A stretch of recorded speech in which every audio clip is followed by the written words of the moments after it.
ಪ್ರಾರ್ಥನೆಯಲ್ಲಿ ಒಂದು ದುವಾ ಹಾಡ್ತಾ ಇದ್ದೆ, ನನಗೆ ಬಹಳ ಇಷ್ಟದ ಹಾಡೋದು, ಲಭೆ ಆತಿಯ ದುವಾ ಬನ್ಕೆ ತಮನ್ನಾ ಮೇರಿ ಅಂತೇಳಿ.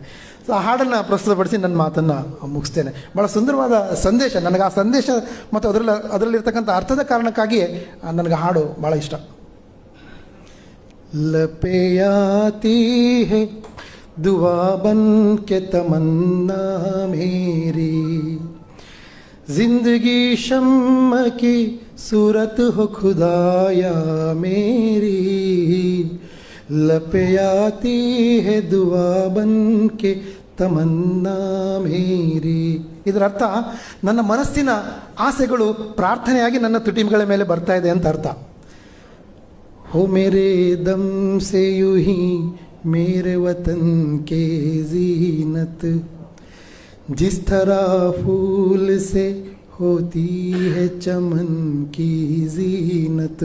ಈ ಸಾಲಿನ ಅರ್ಥ, ಹೇಗೆ ಒಂದು ಸುಂದರವಾದ ತೋಟದಲ್ಲಿ ಒಂದೊಂದು ಹೂವು ಕೂಡ ಆ ಉದ್ಯಾನವನದ ಸೌಂದರ್ಯವನ್ನು ಹೆಚ್ಚಿಸ್ತದೆಯೋ, ನಾನು ಕೂಡ ಒಬ್ಬ ವ್ಯಕ್ತಿಯಾಗಿ ಈ ರಾಷ್ಟ್ರದ ಸುಂದರತೆಯನ್ನು ಅಥವಾ ಇಲ್ಲಿನ ಒಂದು ಶಾಂತಿ ಸೌಹಾರ್ದತೆಯನ್ನು ಹೆಚ್ಚಿಸೋದಕ್ಕೆ ನಾನು ಕೂಡ ಕಾರಣ ಆಗಬೇಕು ಅನ್ನುವ ಆ ಪ್ರಾರ್ಥನೆ ಸಾಲಿನ ಅರ್ಥ. ಜಿಂದಗಿ ಹೋ ಮೇರೆ परवान की सूरत या रब, इल्म की शम्म से हो मुझको मोहब्बत या रब. ಹೇಗೆ ಬೆಳಕಿನ ಕಡೆಗೆ ಪತಂಗಗಳು ಕೀಟಗಳು ಆಕರ್ಷಿಸ್ತದೆಯೋ, ಒಳ್ಳೆಯ ಜ್ಞಾನದ ಕಡೆಗೆ ನನ್ನ ಮನಸ್ಸನ್ನು ಆಕರ್ಷಿಸುವ ಹಾಗೆ ನೀನು ಅನುಗ್ರಹಿಸು ಅಂತೇಳಿ ಭಗವಂತನಲ್ಲಿ ಪ್ರಾರ್ಥನೆ ಮಾಡುತ್ತೆ.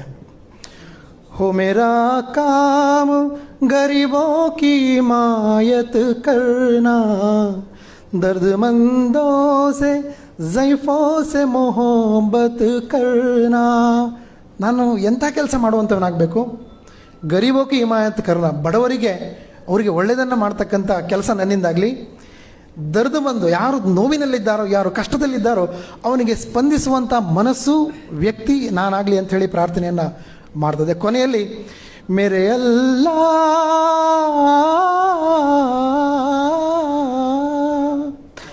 मेरे अल्लाह बुराई से बचाना मुझको, नेक जो राह है उस राह पे चलाना मुझको, लपे आती है दुआ बन के तमन्ना मेरी.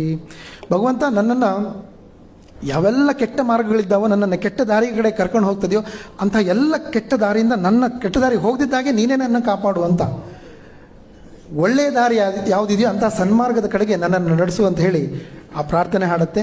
ಎಲ್ಲ ಧರ್ಮಗಳ ಸಂದೇಶ ಸಾರಿದ್ದು ಇದನ್ನೇ. ಹಾಗಾಗಿ ಎಲ್ಲ ಧರ್ಮಗಳ ಸಂದೇಶವನ್ನು ಒಳಗೊಂಡಿರ್ತಕ್ಕಂಥ ಆ ಗೀತೆ ನನಗೆ ಭಾಳ ಇಷ್ಟದ್ದು.